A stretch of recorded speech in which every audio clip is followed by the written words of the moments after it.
আমি লিখিব পাৰোঁ z equal two a plus ib আৰু য'ত a আৰু b দুইটা ৰিয়েল নাম্বাৰ আছিলে চ' পোলাৰ ফৰ্মত কেনেকৈ লিখে z ইকুৱেল টু r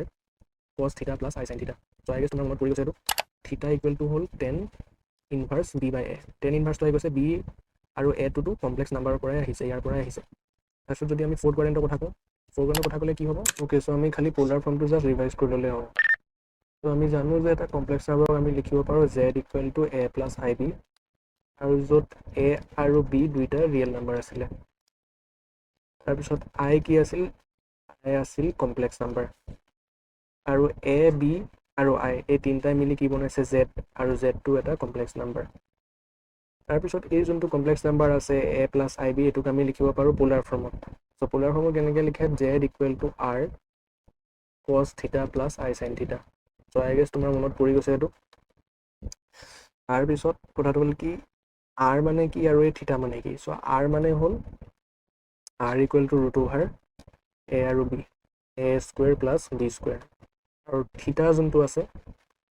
থিটাৰ ফৰ্মুলাটো কোৱাড্ৰেণ্টৰ মতে কোৱাড্ৰেণ্ট ৱাইজ চেঞ্জ হৈ যায়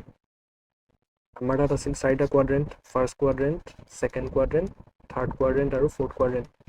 আৰু কোৱাড্ৰেণ্ট ৱাইজ থিটাৰ ফৰ্মুলাটো বেলেগ বেলেগ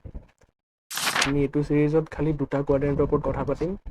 ফাৰ্ষ্ট কোৱাড্ৰেণ্ট আৰু ফ'ৰ্থ কোৱাড্ৰেণ্টৰ ওপৰত চ' ফাৰ্ষ্ট কোৱাড্ৰেণ্টৰ কাৰণে থিটা ইকুৱেল টু হ'ল tan inverse b by a tan ইনভাৰ্ছটো আহি গৈছে b আৰু এটোতো কমপ্লেক্স নাম্বাৰৰ পৰাই আহিছে ইয়াৰ পৰাই আহিছে তাৰপিছত যদি আমি ফ'ৰ্থ কোৱাড্ৰেণ্টৰ কথা কওঁ ফ'ৰ্থ কোৱাড্ৰেণ্টৰ কথা ক'লে কি হ'ব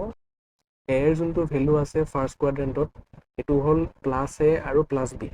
আৰু ফ'ৰ্থ কোৱাড্ৰেণ্টত যোনটো কমপ্লেক্স নাম্বাৰ বনিব সেইটো বনিব a equal to minus b by a এটা মাইনাছ আহি যায় অ'কে এইটো আমি পাইছিলোঁ আৰু তেতিয়া থিটা ভেলুটো কি হ'ব theta equal to minus tan inverse b by a so' এইটোৱে আছিল আমাৰ পোলাৰ ফৰ্ম আমি কি গম পালোঁ যে আমাৰ যদি যিকোনো এটা কমপ্লেক্স নাম্বাৰ দিয়া থাকে ছাপ'জ a প্লাছ ib তেনে তাক আমি লিখিব পাৰোঁ z equal to r cos theta plus i sin theta য'ত r equal to root over a square plus b square আৰু theta equal to tan inverse b by a কাৰ কাৰণে first কোৱাড্ৰেণ্টৰ কাৰণে আৰু theta equal to minus tan inverse b by a fourth কোৱাড্ৰেণ্টৰ কাৰণে আৰু ফ'ৰ্থ কোৱাড্ৰেণ্টত যেতিয়া এইটো কোৱাড্ৰেণ্টৰ কথা আমি কওঁ ফ'ৰ্থ কোৱাড্ৰেণ্ট তেতিয়া আমি গম পাওঁ যে আগতে ইয়াত দুটা পজিটিভ থাকে এক্স এক্সিছতো পজিটিভ আহে আৰু ৱাই এক্সিছতো পজিটিভ আহে চ' প্লাছ এ প্লাছ বি ত' ইয়াত কি আছিলে প্লাছ মাইনাছ চ' ইয়াত এ আহে আৰু ইয়াত মাইনাছ বি আহে কিন্তু আই এটা ইয়াত লাগি থাকে চ' সেইটো কথা মই কৈছিলোঁ চ' এইটোৱে হৈ গ'ল আমাৰ পোলাৰ ফৰ্ম চ' যিহেতু আমি পোলাৰ ফৰ্ম গম পাই গ'লোঁ আমি নেক্সট ভিডিঅ'ত আমি ষ্টাৰ্ট কৰিম ডি ম'ৰভে'চ থিয়ৰেম